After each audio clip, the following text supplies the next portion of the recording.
In a healthy organization, mistakes lead to investigations, and investigations lead to accountability. But this workplace operates on a different logic. Between the passive-aggressive banners demanding sacrifice and the literal drones hovering over developers sitting in plastic patio chairs, it is clear that accountability here is treated exactly like an expired software license. It is completely ignored. The physical layout telegraphs the power dynamics. Up above, you have the loft, a majestic, glass-walled executive suite where upper management stays insulated from the daily grind. Down below, developers are subjected to blinding sun glare while typing away in densely packed rows. This physical divide mirrors a rigid three-tier structure. Upper management sits at the top, developers do the labor at the bottom, and middle management operates in between.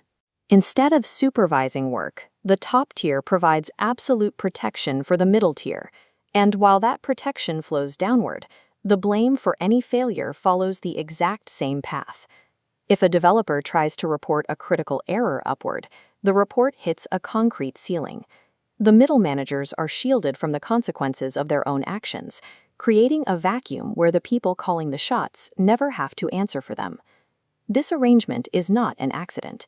It is an engineered feature of the workplace, designed to preserve toxic leadership at the expense of everyone else. To see exactly how this deflection works, we look to a lower-level supervisor named U2. He spends his days yawning through meetings, but occasionally he tries to follow proper escalation protocols. U2 noticed a technical threat. Critical SSL certificates were about to expire. He documented the issue and sent warnings to middle management, but when those warnings were ignored, he attempted to bypass the system and report the negligence directly to the Executive Loft. The response from the upper pointy-haired manager was a single, sweeping corporate platitude: "We need to do better." By using the word "we," upper management instantly neutralized the warning, shifting the burden of the failure away from the manager who ignored the certificates and back onto the person reporting the problem. When executives respond to documented negligence with vague team-building slogans, they signal to the entire organization that mismanagement will be tolerated. It gives the middle tier a blank check to ignore critical duties without fear of consequence. Holding that blank check is the pointy-haired manager, or PHM. Completely insulated by the executives above her, she is free to weaponize scapegoating. A perfect example involves a data migration project called Dike Safety. It was a complete success, finished perfectly by a highly efficient intern named Mo. PHM assisted him early on, so she knew exactly who was responsible for the victory. Chevron is a skilled, mid-level developer who quietly carries a massive workload. He maintains vendor applications and complex payment features with almost no recognition. Despite knowing the Dike Safety project was already finished by the intern, PHM called a meeting specifically to berate Chevron. She publicly tore into him, accusing him of failing to complete the migration. The most revealing detail is who else was in the room. Mo, the intern, and U2, the supervisor, were sitting right there. As PHM barked at Chevron over a fabricated failure, they both stayed quiet. They watched the false accusation happen in total silence.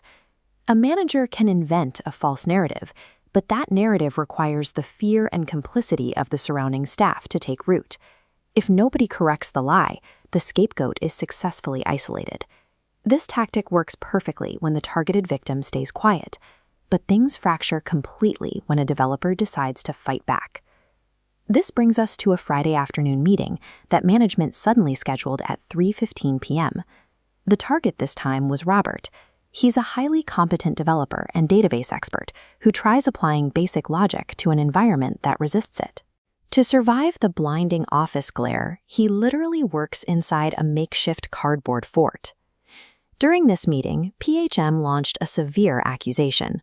She claimed that Robert had independently distributed a sensitive database script to an end user in response to a help ticket. Robert didn't panic. He simply refused the premise and asked PHM and U2 to show him the email and the script he supposedly sent. He demanded basic empirical evidence. By stubbornly demanding proof, the developer cornered the managers. He forced the system into a choice: either produce facts or admit that the entire crisis was fabricated. Caught off guard by the demand for proof, PHM could not produce the phantom script because the script did not exist. She immediately executed a real-time psychomasical pivot. In the span of a few seconds, she dropped her attack on Robert and shifted the blame onto the end user. Her new justification was that the user had typed confusing words in an email. The user suddenly became the villain of a narrative PHM had invented just moments prior. Managers operating without accountability will rewrite history in the middle of a sentence.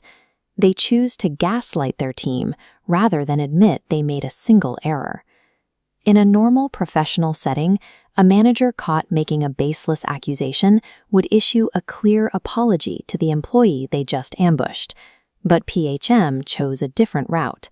She concluded the meeting by looking at Robert, the developer she had just falsely accused, and ordered him to show her patience. In this environment, the victim is forced to subsidize the manager's incompetence with their own emotional labor, comforting the very person who attacked them. This specific office architecture is a machine engineered to efficiently displace blame. The weight of that machine falls on the skilled developers who carry the actual workload while navigating a maze of manufactured crises. When leadership shields middle management from the consequences of their actions, facts lose their value. Logic cannot penetrate top-down protection.